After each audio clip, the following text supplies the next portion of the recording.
안녕하세요. 날씨가 비가 많이 오고 있죠. 계절이 변화될 것 같습니다.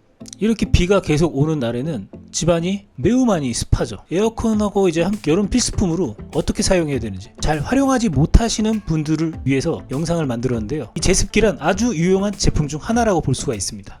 제습기라는 것은 선풍기도 아니고 시원한 바람이 나오는 것도 아닙니다. 그렇다고 에어컨도 아니죠. 습도 조절을 주 목적으로 하다 보니까 다른 기능과 활용법에 대해서 신경을 잘 못 쓰게 되는데, 이런 거를 잘 사용하는 방법만 알아도 여름뿐만 아니라 사계절 내내 도움이 굉장히 많이 되실 거라고 생각합니다.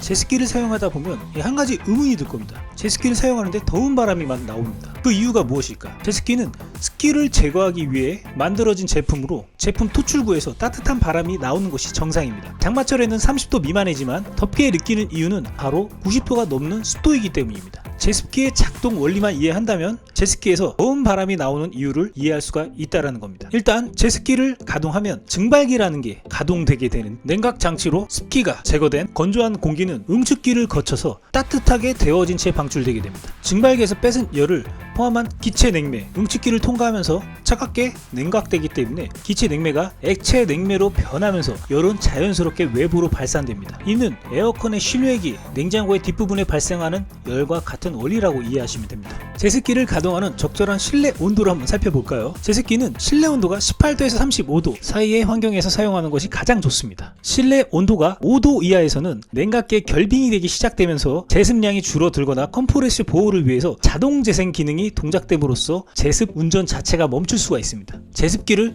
효율적으로 사용하기 위해서는 제습하고자 하는 공간을 폐쇄적으로 만들어야 된다는 이야기죠. 물론 시간 타이머도 설정하는 것이 좋습니다. 즉 쉽게 말해서 방 하나에 문을 닫고 제습기를 틀어놓으면 굉장히 효과적이다고 말을 할 수가 있다는 거죠. 제습기에 표시되는 이제 습도 값을 보게 되면 일반 습도계와 값이 차이가 나는 경우가 많이 있는데요. 이런 경우는 습도 표시는 제습기의 설치 위치와 일반 습도계의 장착 위치, 높낮이, 온도 이런 게 다르기 때문에 다르게 표시가 될 수가 있습니다. 상대 습도를 표시하는 일반 습도계는 주변의 온도, 바람 부는 정도 이런 거에 따라서 변화가 되는데요. 같은 수분량을 존재해도 온도가 높은 곳에서는 낮은 습도 값을, 낮은 곳에서는 높은 습도 값을 표시하기도 합니다. 그 외에 이제 습도계에 따라서 오차열에 인해서 차이가 날 수가 있다는 거죠. 습도계는 다른 측정기와 달리 현재까지 기술 수준이 다소 부족한 이유로 오차열이 굉장히 높다는 거죠. 제습기에 적용되는 습도 센서는 약 5% 오차열을 갖고 있으며 고가의 계측 기용이나 공장, 시험 챔버 등도 3에서 5%까지 오차율이 있습니다. 시중에서 판매되는 제습기의 경우는 습도 센서 오차율이 약 5에서 10% 정도 보시면 되고요. 제습기의 일반 습도계의 습도값은 최대 15% 이상 차이가 날 수 있으므로 제습기에 표시되는 습도값을 무조건 믿을 필요는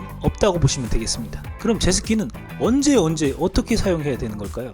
제습기는 장마철뿐만 아니라 환경적인 원인으로 실내가 눅눅하고 꿉꿉해지면 욕실 및 싱크대 또는 주변에 곰팡이가 발생할 가능성이 굉장히 높아지는 곳을 사용하면 굉장히 좋은데요. 악취와 함께 벽면의 페인트, 벽장, 벽지 등에도 곰팡이 분진이 생길 수도 있는 이런 곳에서도 굉장히 활용도가 높습니다. 곰팡이나 분진 이런 게 있으면 호흡기 질환이나 아토피, 피부염 이런 질병이 발생할 가능성이 굉장히 높아진다는 이런 이유로 제습기를 사용하면 2에서 3도 실내 온도가 좀 높아지지만 높은 온도로 인해서 급속으로 번지는 이런 곰팡이, 찐드기 이런 번식을 억제할 수가 있다는 거죠. 호흡기 및 아토피 같은 피부 질환을 예방하고 습기를 제거함으로써 적절한 습도를 유지하면서 건강을 관리할 수가 있다. 제습기를 틀어놔도 습도가 안 내려가는 경우도 있는데요. 희망 습도를 현재 습도보다 낮게 설정해 주시면 됩니다. 희망 습도가 너무 높게 잡혀 있다라고 하면 제습이 되지 않는다라는 거죠. 그리고 실외에 공기가 유입되는지 확인해야 됩니다. 창문이 열려 있어 가지고 비가 계속 들어오는데 당연히 그럼 제습의 능력이 떨어질 수도 있다라는 거죠. 그리고 먼지 거름 필터를 청소해 주셔야 됩니다. 먼지로 인해서 필터가 막히면 공기 흡입량이 적어지기 때문에 당연히 제습량이 줄어들 수밖에 없습니다. 물통에 물이 있는지도 확인해 주셔야 됩니다.